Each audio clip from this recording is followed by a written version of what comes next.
On va maintenant essayer de faire des mises à jour. Donc on a chargé les données.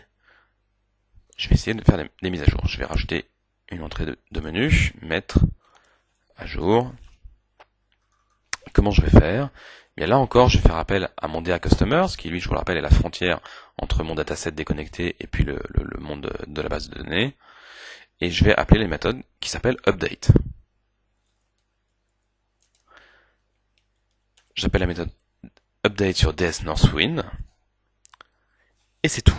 Alors, on va voir si ça fonctionne.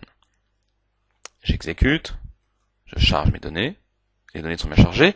Attention, je vous rappelle ici que j'ai fini de charger, donc je ne suis plus connecté à ma base. Je peux fermer mon moteur, je suis en train de travailler dans une application .NET qui travaille avec des données en mémoire. Alors j'y vais, je travaille donc en mémoire, boum, j'ai fait une modification. Je vais maintenant faire mettre à jour.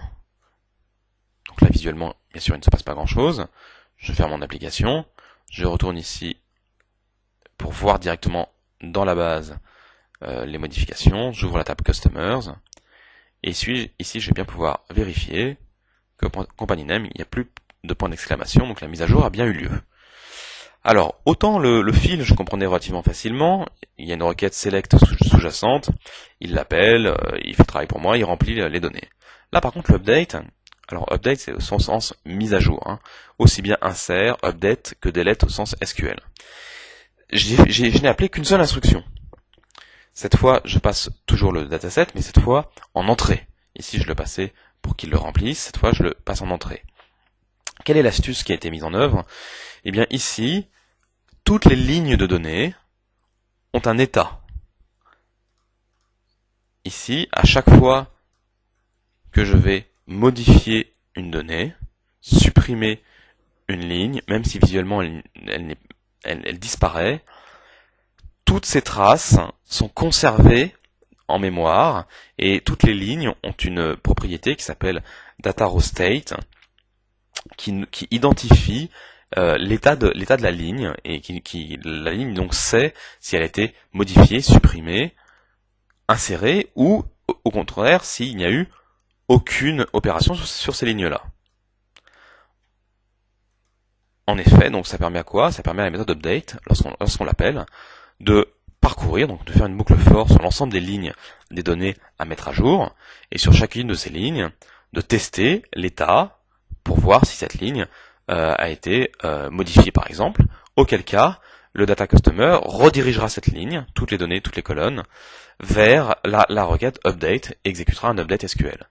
Idem pour l'insertion, idem pour la suppression, et toutes les lignes qui sont non changées, il n'en fait rien. Donc finalement, le dataset, à travers ses propriétés, un petit peu de filtrage suivant l'état des lignes, offre certaines fonctionnalités de cache.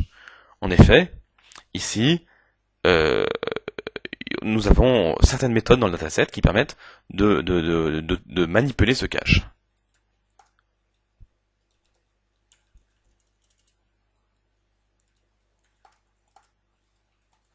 Je vais vous en montrer une ici. Rejeter les changements. Mon dataset ici, je vais appeler une méthode qui s'appelle reject changes. On peut soit l'appeler sur l'ensemble du dataset, c'est-à-dire l'ensemble des tables et de toutes les lignes, ou bien également par table, et éventuellement même par ligne. Donc je rejette au moins les changements sur la table Customers, j'exécute mon application, je charge mes données,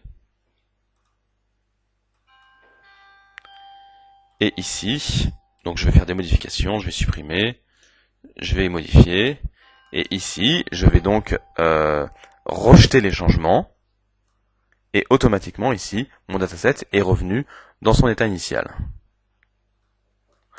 Voilà, donc un exemple qui permet donc d'invalider le cache.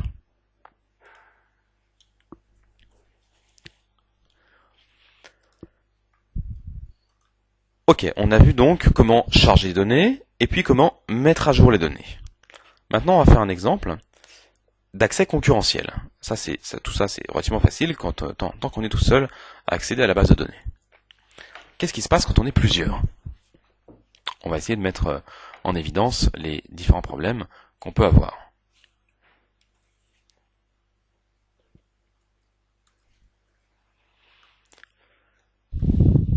j'ai deux applications, deux versions de mon application. Je charge les données dans la première, je charge les données dans la deuxième.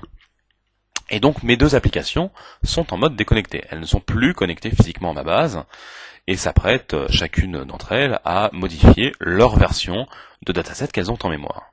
Celui-ci décide de mettre à jour la première ligne en rajoutant 3 points d'exclamation.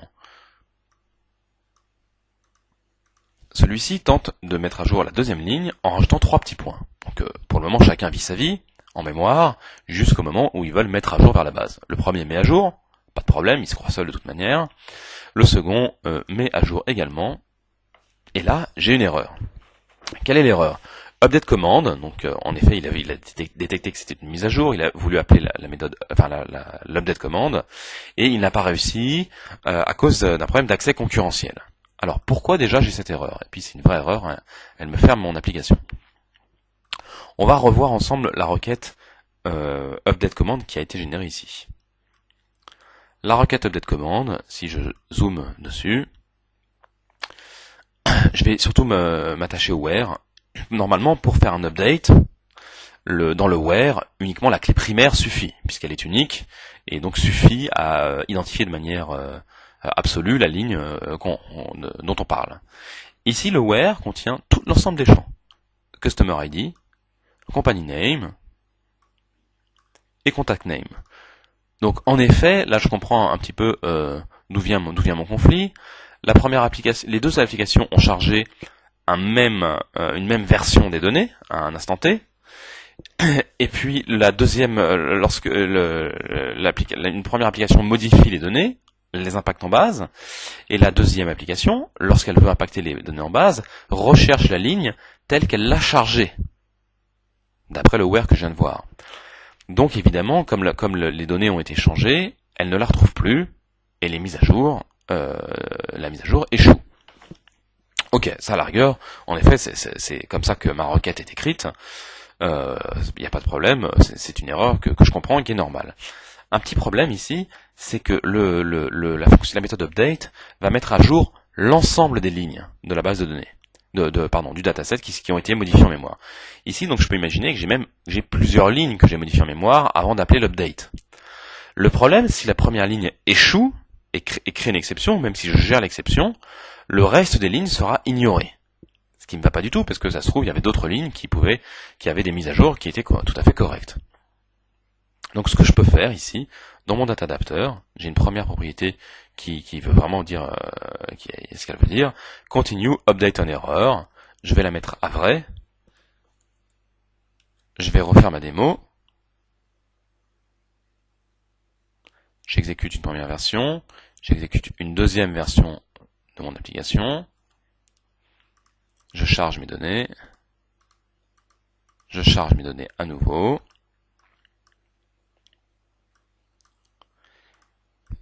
Ici, je vais décider d'enlever les points d'exclamation. Et ici, de mettre des petits points à la place. Je lance la mise à jour, qui fonctionne bien. Je lance la mise à jour à nouveau. Et là, je vois que l'erreur est maîtrisée en tout cas. J'ai juste un conflit. Et si jamais ces lignes-là étaient également à mettre à jour, eh bien, la mise à jour serait bien passée. Ici, j'ai un logo qui m'identifie bien qu'il y a eu un petit problème, et j'ai même le message d'erreur violation de l'accès concurrentiel, update command a affecté 0 enregistrement. Donc voilà. Donc déjà, cette première idée ici, c'est de pouvoir gérer les erreurs après coup, mais qu'un maximum de mise à jour fonctionne. Alors, typiquement, où est-ce que je dois tester les erreurs éventuelles? C'est ici, dacustomers.update de dsNorthwind. Et bien, dans ma structure mémoire dsNorthwind, j'ai un booléen qui s'appelle asError, ce qui me dit si au moins une des lignes de toutes mes tables a une erreur. Donc c'est très pratique pour tester l'ensemble des erreurs possibles. Donc si jamais j'ai une erreur, alors également on retrouve cette même méthode sur customers, directement sur les tables. Donc un code de gestion de conflit d'erreur pourrait ressembler à ça. Je teste si j'ai eu une erreur sur la mise à jour de mes clients. Si oui, alors je fais une boucle for. Donc là, moi, je vais pas la faire, mais une boucle for qui balayerait l'ensemble de la table customers à la recherche, donc sur toutes ces lignes, à la recherche de la ou les lignes on retrouve également cette propriété ici, qui sont en erreur. Donc as errors. Si ici, à nouveau, j'ai une erreur, bien tout simplement ici, je peux mettre un code de réconciliation. Et puis donc bon là, après ça dépend tout à fait de votre problématique métier. L'idée par exemple serait de poser une question à l'utilisateur, de lui dire attention, la ligne que vous vous apprêtez à mettre à jour a été modifiée par un autre utilisateur depuis son chargement. Que voulez-vous faire? Voulez-vous, dans ce cas-là, annuler votre saisie à vous? Auquel cas, on fait un reject changes de cette ligne-là. Ou bien voulez-vous faire le choix de c'est le dernier qui écrit qui a raison, et dans ce cas-là, écrire quand même. Alors écrire quand même, ça veut dire quoi? Vu que pour le moment c'est pas possible, ça veut dire utiliser un autre data adapter que celui-ci, qu'on déposerait ici par exemple, qui aurait un update avec un where uniquement sur la clé, qui lui ne générerait pas de conflit. Il validerait sans problème l'écriture absolue sur l'ID, alors que même si les champs ont changé bien sûr. Voilà donc comment, en tout cas, mettre relativement facilement en place une résolution de conflit.